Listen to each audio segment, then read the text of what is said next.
Now, because the batteries don't sit flat because of the screws in there, I don't believe my other one does either. They're too wide, and you don't want them moving around anyway.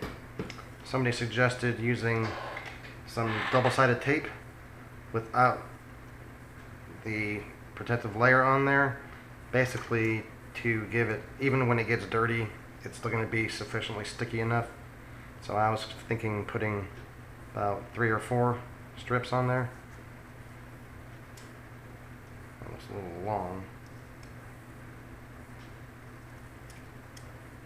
1, 2, and 3. So, just to see if it actually is up high enough before I take the protective coatings off of them.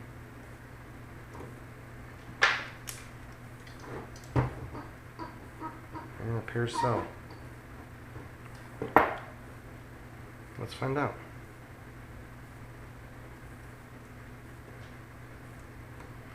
And this double-sided tape is just so cheap that even if you have to peel it off and put 3 new strips on every so often, it's not like it's going to break the bank. I already won't move. I did forget to get a battery strap, but considering they're pretty cheap, I have one on my EOX that I'm going to go ahead and use. It sounded good. Got the battery mounted on top with the Velcro strap. I went ahead and routed the PPM receiver cable to the bottom, and I went ahead and twist tied it onto the bottom. I didn't use any double-sided tape. If it moves around too much, I will, but it's pretty tight, and it's in a little groove on the side here so that it can't go farther than that anyway. I figured it'd be best on the bottom. If it's on the top, you're flying the quad up, and the carbon fiber frame and everything else would cause interference and block the signal.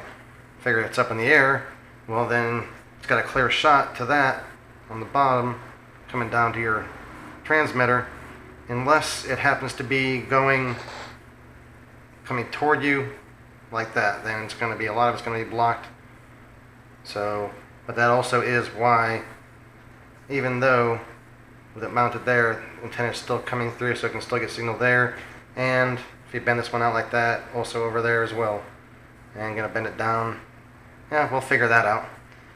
But anyway, everything is all set here. Landing gear on, nice and secure. Everything's good. It's kind of loud, but I'll arm them again. And when I give it throttle, or if you go sideways, everything works fine. So, with that tested, my flight mode's programmed, I'm going to go ahead and put on the propellers.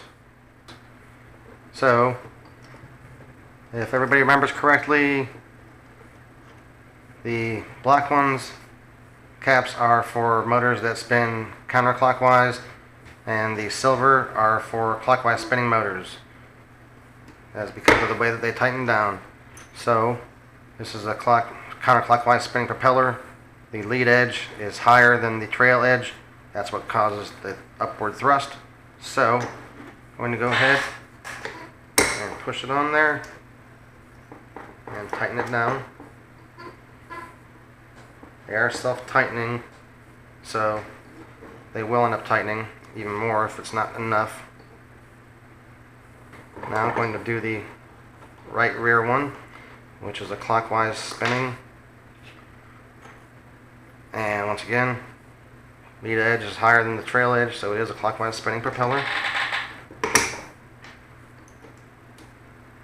And so in that case, it tightens backwards than normal.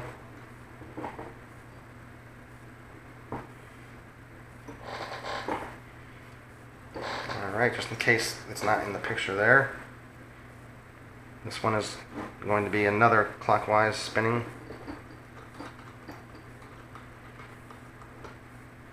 So, clockwise, lead edge is higher than the trailing edge. And screws down opposite. Sounds kind of weird that a clockwise spinning motor would be reverse threads as normal, but it is. And if you can see, it does not leave very much room for clearance. Good thing they're nice and sturdy and doesn't bend very much. Otherwise you could run into issues there.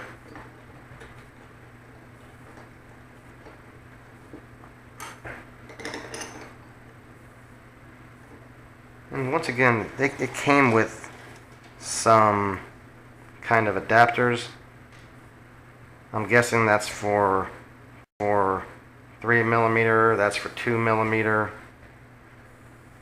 or maybe that's 4, 3.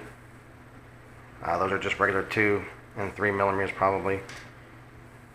But the motors are 5mm.